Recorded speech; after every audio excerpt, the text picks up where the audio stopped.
नमस्कार. आज आपण अतिशय जुनी रेसिपी बघणार आहोत. या रेसिपीचं नाव आहे बघा रोट. या रेसिपीला रोट बोलतात. तर यासाठी आपण एका मोठ्या भांड्यामध्ये 1 वाटी कणिक घेतला आहे. त्यामध्ये 4 चम्मच साखर टाकली, थोडासा खाण्याचा सोडा 1 चिमूटभर आणि 1 चिमूट मीठ टाकायचं. 2-3 चम्मच साजूक तूप टाकून छान हे असं पिठाला लावून घ्यायचं. व्यवस्थित असं मिक्स करून घ्यायचं आहे.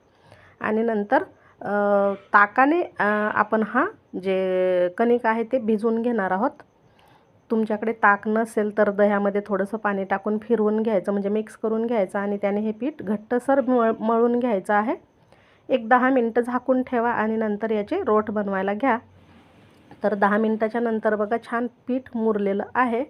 आता याला थोडंसं कोरडं पीठ लावून आपण हे लाटून घेणार आहोत. तर हे रोट थोडेसे जाडसर असे लाटा आणि मस्त असे तव्यावरती शेकून घ्या. सुरुवातीला तूप तेल न लावता भाजून घ्यायचं आहे थोडंसं आणि नंतर मग सर्वात शेवटी याला साजूक तूप किंवा बटर लावू शकता. मस्त खमंग असे हे खरपूस भाजून घ्यायचे आणि मग थोडंसं मी इथे तूप लावत आहे, म्हणजे अजून छान लागतील हे खायला. चहासोबत अप्रतिम लागतात. नक्की करून बघा. कसे झाले मला कमेंट करूनही सांगा. व्हिडिओ आवडल्यास लाईक शेअर करा.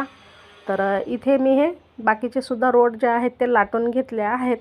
याच्या कडेला ना थोड्याशा चिरा जातात, तर काही हरकत नाही, कारण आपण यामध्ये साखर टाकलेली आहे. तर मस्त असे हे खमंग भाजून घ्या मध्यम आचेवरती आणि चहासोबत सर्व करा किंवा तुम्ही नाश्त्याला सकाळी सकाळी बनवू शकता. भेटू नवीन व्हिडिओमध्ये.